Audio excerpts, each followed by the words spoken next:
Carter watched Eve from across the room. For the last 10 years of his life, he'd watched her every chance he could. He would consider himself a borderline stalker if she wasn't one of his best friends. He didn't know if she knew that he watched her, or if she knew how he felt, but he wasn't ready to risk it.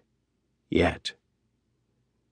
A few hours later, however, he'd had the right mix of lack of food, too much sun, and too much beer. When he'd walked into his grandparents' old place, he'd accidentally bumped into her in the upstairs hallway. He hadn't even known she was in the house. He thought she was still outside with the many other guests, either on the dock soaking up the sun or out on the boat water skiing. But there she was, just outside his grandparents' old bedroom. Instincts had kicked in, and before he knew it, he'd pushed her through the door, shutting it with his foot as he'd swooped in for the most fantastic kiss he'd ever had. She tasted like strawberries and felt smoother than silk as he'd run his hands over her half-naked body. For a split second, he thought she'd arched into him and relaxed into the kiss. But then they had heard a cough and a click, then jumped apart like they'd been caught kissing. And, well, they had.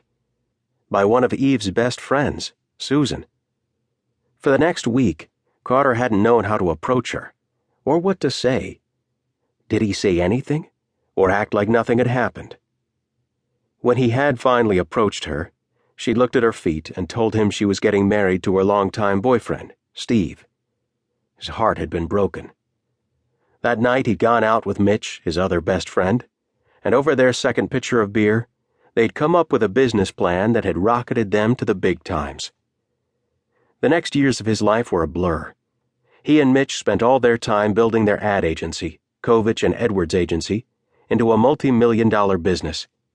He'd stayed focused, and every time he'd seen Eve, he tried not to think about that perfect kiss one hot summer day in Maine.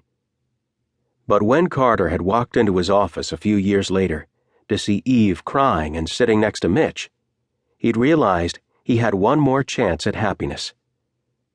"I caught Steve cheating on me," she blurted out, and he could see she was on the verge of tears. "Carter, I just saved our butts. I hired Eve to take over the Johnson contract. Actually, she's going to be taking half your clients, so you can have some more time in the office to straighten out the mess." Mitch smiled at Eve and patted her hand as she sniffled into a Kleenex. "What?" Carter just stood there. And if his mind hadn't been so focused on how beautiful Eve was, even red-eyed, he probably could have pieced together what his friend was saying. "You don't have to hire me," Eve said as she wiped her eyes. Carter's mind jumped into gear. Eve was single. For the first time in almost 8 years, she was single again. There was no way he was going to let this opportunity slip by him again. He slowly walked over and sat across from her, really taking in how she looked. He could no longer see her red, swollen eyes, but only how she looked that day in his grandparents' bedroom, wet, half-naked, and in his arms, not to mention the feel of her skin under his hands or the taste of her lips. "No, it's fine. Welcome aboard." He smiled and knew it was going to be the hardest thing in the world working with the woman he desired so much.